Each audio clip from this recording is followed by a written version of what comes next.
Let me ask, have you ever felt that sinking pain right after buying something but thought the only solution was more self-control? Did you know that pain of paying spikes when you use cash, but vanishes with a credit card, triggering totally different regions of your brain? Today, you're going to discover 10 psychological money traps the average person falls straight into without ever realizing.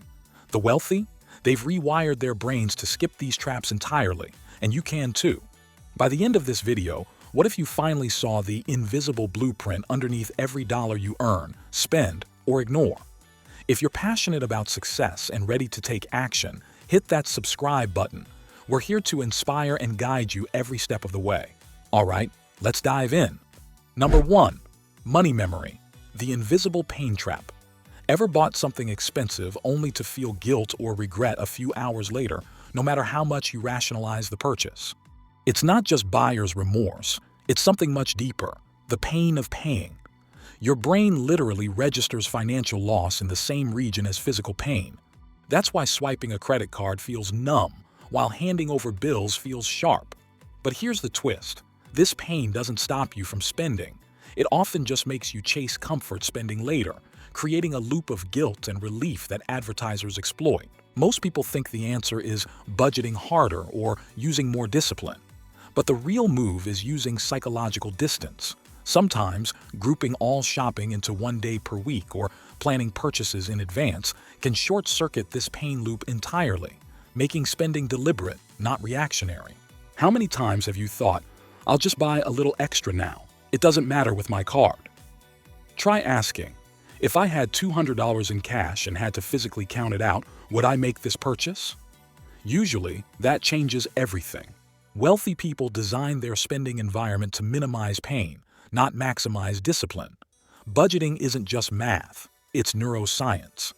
Later, I'll explain how the hedonic treadmill keeps millions stuck chasing satisfaction, yet only a few ever truly escape. Number 2. The hedonic trap. Why more feels less. Have you ever noticed how getting a raise, buying a new phone, or moving to a nicer place only feels amazing until it suddenly becomes normal? This is called the hedonic treadmill. Our brains adapt so quickly to higher income or luxury, happiness returns to baseline, and soon we're chasing the next thing in a never-ending roller coaster. That's why studies show even lottery winners are rarely happier 5 years after their windfall than people who didn't win. Most people make the mistake of planning wealth around stuff, not around freedom or meaning. Ironically, fascinating research shows that spending money on experiences, especially ones outside your comfort zone, delivers a happiness spike and lasts much longer than buying objects. So here's the question. What would actually make you happy in 5 years? Write it down. And every time you're about to make a big purchase, ask, will this feeling last longer than a memory? Most times, the answer is no. Number 3. Culture code. What you were taught about money is broken. Money is not just numbers. It's wrapped in layers of family traditions, cultural values, and invisible rules. Maybe your parents said, don't talk about money, or owning debt is shameful. Or maybe you grew up in a culture where saving is seen as security, but investing is risky or greedy. Here's something wild. Studies in cross-cultural psychology reveal that some societies teach money invisibility. They believe that discussing wealth leads to jealousy or bad luck. So many people will literally avoid learning about investing or negotiating salary, missing out on massive opportunities. If you ever feel nervous when making an investment, you might be carrying a story that isn't really yours. It's borrowed from your background. The real win comes when you rewrite that script. Here's a challenge. Think of one money rule you were taught as a child, then find out where it exists in other cultures. What if you could choose an entirely new set of beliefs? Wealthy people deliberately install new stories. They borrow mindset from global investors, not just parents. There's a psychological effect that can actually make possessions feel more valuable just because you own them, and it impacts your investing decisions more than you realize. Number 4. The endowment effect. How ownership tricks your mind. Once you own something, a house, a stock, even a simple gadget, you mentally double its value, even if nobody else agrees. This is called the endowment effect, and it's why so many people hold on to losing investments or refuse to sell a house at market price. The common mistake is thinking, if I sell now, I'm losing value. The real move? The wealthy constantly review and refresh their portfolio, considering only current value, not emotional attachment. Even Nobel Prize-winning economists admit that selling losers quickly and letting winners ride is one of the few proven paths to wealth. Once you detach emotionally from possessions and investments, you unlock rapid decision cycles that compound wealth, the opposite of the average person's anchor and drown effect. Number 5. Anchoring and framing, outwitted by marketers, and how to fight back. Have you compared a $2,500 laptop to a $1,800 laptop and felt the second was a bargain? This is anchoring. Your brain automatically sees value relative to the first price, not the real worth. Smart marketers always show the most expensive option first, so your mind frames every following choice as a deal. Most folks end up overspending or missing out on deals because their comparison reference is rigged by others. Wealthy people flip the frame.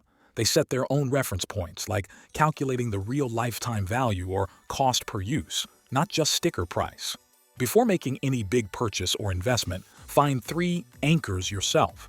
What does the item service cost in 3 different contexts? This simple trick can save thousands over a lifetime. Every time you feel rushed in a negotiation, pause and re-anchor the price relative to what really matters for your life and goals, not what's pushed by sellers.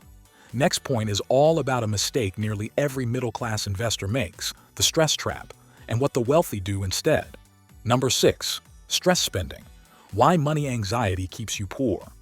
Do you ever find yourself clicking buy now late at night or feeling chronic worry about bills even when your income rises? Financial stress hits more than 65% of Americans every year, leading to sleep problems, health decline, and irrational money moves, like pulling investments after a market dip instead of buying more.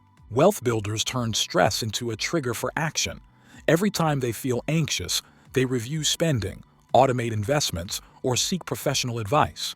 More importantly, they set up mental fire drills, practicing for tough surprises before they happen. When was the last time financial anxiety nudged you into a poor decision? Flip it. Next time, treat it as an opportunity to learn or optimize.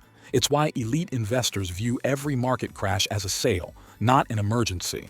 Wealth is more about managing emotional responses under stress than picking stocks. It's the discipline to act rationally when anxiety strikes. The next segment launches into the psychology of generosity, how giving money away can secretly make you richer. Number 7. Generosity paradox. Why giving builds wealth. Counterintuitive fact. Multiple studies show that spending money on others or donating even just 5 produces a spike in happiness and creates strong social bonds. But here's a bonus. Wealthy people often build networks through generosity, accessing new deals, partnerships, and opportunities that compound over time. Start with micro-giving. Buy a colleague coffee, fund a local charity, or donate time. Not only does it shift your emotional connection to money, but it subtly rewires your mindset to abundance, seeing yourself capable of impact, not just consumption. Number 8. Time as wealth. The compound effect invisible to most. Here's a surprising truth. The greatest wealth multiplier isn't a stock or a real estate deal. It's time, compounded. Elite investors and entrepreneurs treat every dollar as a time seed, investing early and often so future freedom grows automatically. Common mistake is waiting for the perfect moment to invest or investing without a strategy. The rich automate everything. Monthly contributions to index funds, reinvesting dividends, outsourcing time-wasting tasks, and scheduling life goals. Every year you delay is a decade lost. Set up accounts now so your future self doesn't beg for freedom. It receives it as a dividend. Here's the truth almost nobody teaches. Money isn't paper or numbers. It's the lens through which you view, build, and transform your life. Every psychological trap can be rewritten. Every cultural story can be upgraded. Every pain point can become a power move. So here's the challenge. Pick one psychological insight from today, put it into action in a real decision, and watch how your money story starts to transform, quietly, powerfully, forever. Stay tuned, subscribe you're wealthy, and let this be the first day of your new financial life. Because the hidden psychology of wealth isn't just for the top 1%, it's for anyone willing to see the truth and act on it. Now, if you want to know about how rich people build wealth without looking rich, then watch this video. I'll see you there.